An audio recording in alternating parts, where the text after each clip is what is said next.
to these life-changing conversations. You are welcome to Xpose Afrique conversations. I welcome you once more and thank you for joining me as you do. You know, I've got live audience all the time, and sometimes, they come with their comments here and there. But welcome again to Xpose Afrique Conversations. I believe in these conversations because this is the time that we actually, start these conversations that will change our lives. If you haven't watched my chat with Miss Karen Ellen this morning, you need to go onto my Facebook. It's Cassandra, my personal Facebook page, and go and listen to that conversation. But once again, this evening on this Xpose Afrique conversation, I've got a phenomenal woman who is joining me on this live conversation. Her name is Miss Melanie Brummer. She is a serial entrepreneur, an author, and a life-changing entrepreneur. That's how I describe her, because she is full of surprises. She is a fabric enthusiast and a fabric design expert here in South Africa, and I see she's already online. So thank you, Baby's Parlor, for joining, and thank you, Miss Anyati. Hello, Anyati. Okay, so I went to school with Miss Anyati. She was one of the very intelligent girls in school, and she's actually a lawyer now. I see you, Miss Anyati, and Whitehall has also joined. So, right, let's go straight to the conversation. So we're talking about fabric, especially tie and dye, and how it has evolved. And this phenomenal serial entrepreneur and author is the one going to be taking us through. Hello. Hello, Cassandra. It's lovely to see you. How are you? Very well, thank you. And you? Great to have you on this platform. I am very honored. I feel the same. Thank you. For your sake, I had to go and dig out. I had to go and dig my African wear. I said, I'm not going to come on this platform without an African wear because of you. I'm loving the colors. Thank you. I know, and I already see that scarf around your neck. Awesome. Yes. Yes. Tell us, how did you first come into contact with fabric design or fabric? So it was really by accident. When I was 23 years old, I was working in casinos and I didn't enjoy them at all. And I wanted to do something different. And my boyfriend at the time used to screen print T-shirts that he would sell at clubs and things like that. And he said, why don't we make some tie-dye T-shirts? And I remember still saying to him, what the hell is tie-dye? I'd never heard of it before. Never heard of it. And never heard of it. And we had a book that had 2 pages of instructions in. And I remember sitting with the first T-shirts that we bought. We went to the Oriental Plaza and we bought 20 T-shirts. Okay. We bought little boxes of dye at the local pharmacy. And he was away somewhere and I was bored and I decided to try and make them. And they were like butterflies. They were so magical when I opened them up. And then the even more exciting thing was that people actually bought them. And I was able to take that money and go buy more T-shirts and do it all over again. Wow. Wow. How long have you been doing this? 25 years. 25 years. Wow. Yes. Wow. Wow. I started in 1993 and I'm still not bored with the process. And you're still not bored with the process. Now let's go to the whole tie and dye, design. When I was growing up, I would say that I grew up a bit with tie and dye because I had my mom's friend was into tie and dye, and sometimes we'll go there and see the whole process. And after a while, my mom also learned, a bit about the tie and dye. But as I grow older, I realized that I hardly see the tie and dye compared to the other prints. So in your opinion, is the assumption that the whole tie and dye has faded away or has become old school? Is that true? Or am I living in La La Land? I think it depends very much on where you're living and what your context is. So, for example, in Japan, tie-dye is a national art form, and it's known under the term shibori. So there it has very ancient history, very ancient roots, And it's all over in their kimonos and that kind of work. If you go across to America, it's kind of been owned, shall I say, by the Grateful Dead. They're a band in America, and they adopted it as their uniform in the 1960s or 1970s, and it's persevered as something that's part of their culture. And their tie-dye is more psychedelic colors, very bright, very vibrant colors. Whereas if you go to Japan, most of the colors that they use are your indigo blues and more muted tones. Now, here in South Africa, again, it's kind of stigmatized almost. When I was selling it at flea markets, people would say to me, Melanie, tie-dye is only for hippies. Oh, which is what? Oh, yes. Really? Really, which is what kind of drove me to take it to the fashion industry between 2002 and 2008, because I wanted to show everybody that this thing was not only for hippies. It can go to the catwalk. It can be very chic and elegant, and it really is about how you apply it. So it's about your design choices, your color choices, your choices of textiles. When you apply it to a silk, you get a very, very different look and feel to when you apply it to just a plain cotton t-shirt. Cotton t-shirt. Or even something like this knit scarf that I'm wearing. Yeah. Has a classic kind of a look that certainly doesn't look hippified, and that I can combine with almost anything. It's very beautiful. I'm going to Ghana, so I definitely need one from you before I go. Don't show off. But tell me, Melanie, what are the trends? What are the trends that because you've become an expert now, I mean, doing this for 25 years, what are the trends that you've experienced in the whole tie and dye industry? So in 2005, tie-dye really trended on the catwalks globally. And that was a big year for me. I had finishes in 5 collections at SA Fashion Week that year with Stone Cherry, Sun Goddess, Black Coffee, JJ Skuman, and Marion and Lindy. And somebody still said to me that year, you know, Melanie, you're only going to be a one-hit wonder because this thing is going to last 1 season and then you're not going to have a job. And I'm actually really surprised because it's just not true. Wow. You'll find with the fashion industry that all trends come around in 5 to 6 year cycles. Okay, so it goes and then comes back. Yes. So it'll go away for a short while, but it always reemerges somewhere else in a new way. And if you go and do research on Google, you'll find that Versace and top brands, really top brands, will from time to time have tie-dye in their collections. And then what's also happening now is because we have so many social influencers out there, you know, you can have a big influencer can wear tie-dye and then suddenly it just becomes a trend. Yes. Yes. And it comes back again.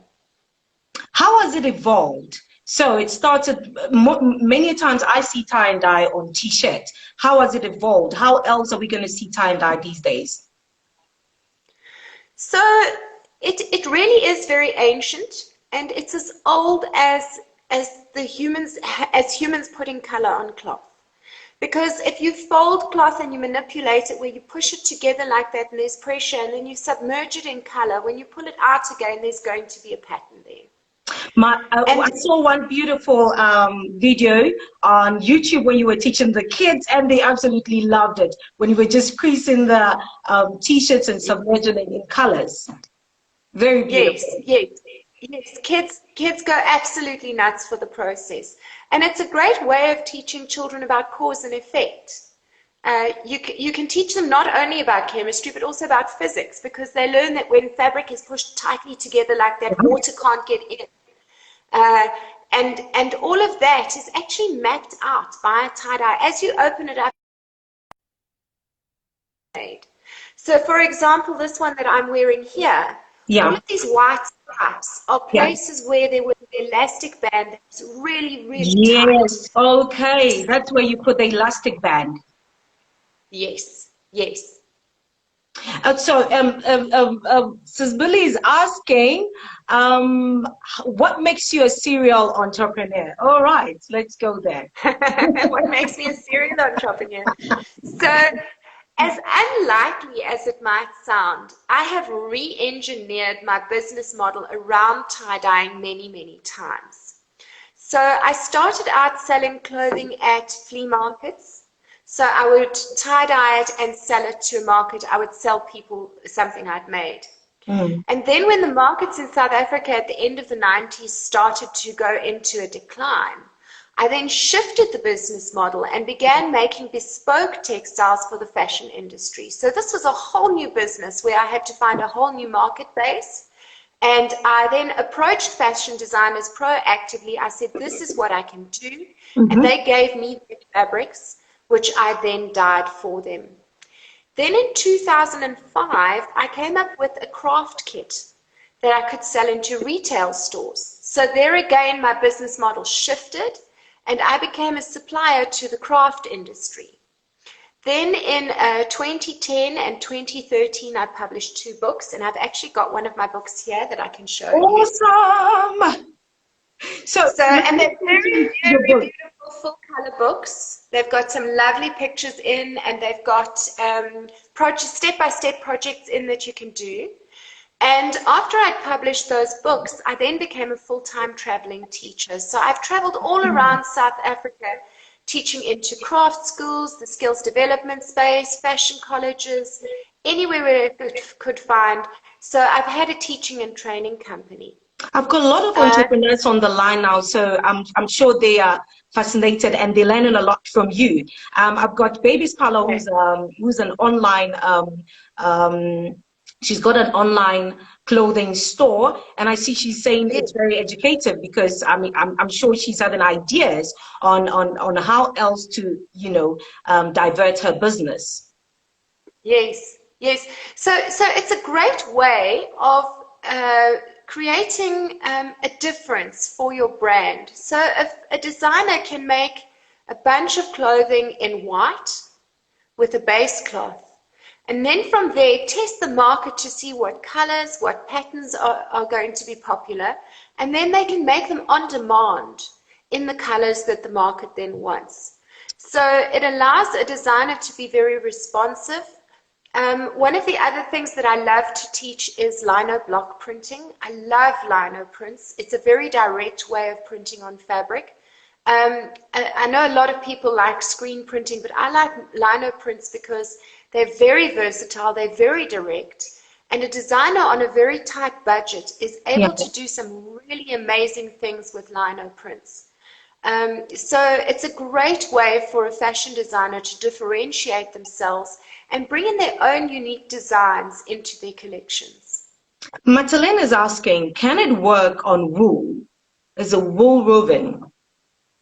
Yes, you can dye wool roving. You absolutely can dye wool. So you get different chemistries. You get a certain kind of a dye that works on cotton and a different one that works on protein fibers. So it's just important that you source the correct dye for the fiber that you're working with. So you mustn't, it's a little bit of a challenge because what often happens is people go to Google and they ask Google the question and there isn't enough detail in the information that comes back.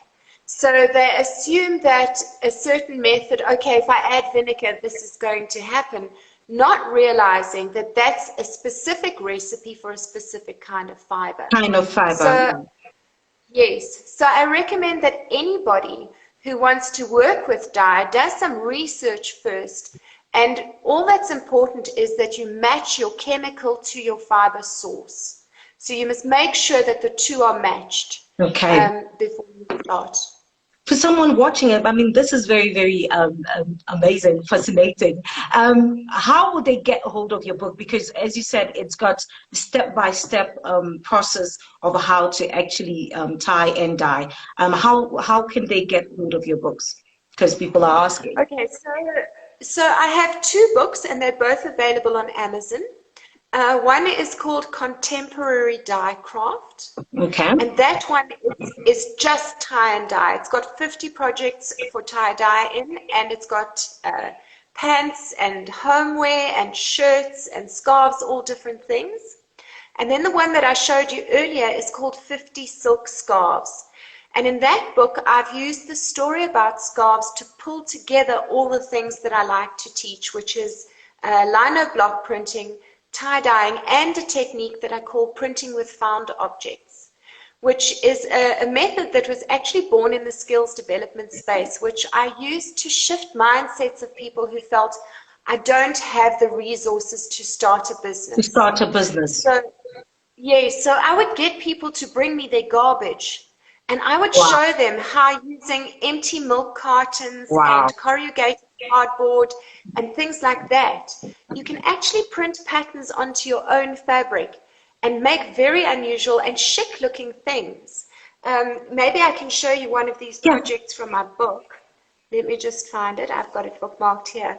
So if you can see this silk scarf here, I printed using a milk carton. Oh, really? Yes. Wow. Wow. Yeah, very carefully, you can see the bottom of the milk carton. Okay. So basically, you can use everything around you to create patterns. Absolutely. Absolutely. So I challenge my students to kind of not even think out of the box, use the box. That's a new one. Use the box. Don't think out of the box. Use the box. Oh, wow. That is very interesting. All right. Millie's still asking. I bought one of the books for my sister-in-law. So beautiful. Oh, okay. Thank you, Miss Millie. And she's saying, can we see some of the finished fabrics? Do you have any of the finished fabrics that we can see? Sorry. So I do have a couple of pieces here. Okay. This is another one of those oh, that's beautiful. cotton scarves. Really beautiful. Color. Really beautiful. Really beautiful. Then, this is a piece of fabric that I printed with one of my own lino designs. So I designed this print myself. Okay. And carved it out by hand. Wow. And then this piece of fabric, I printed with a piece of cardboard. A piece of cardboard? So it was, yes, corrugated cardboard that I turned on its side and I shaped into this shape, which I then used to print the fabric. And let's see, here's another piece.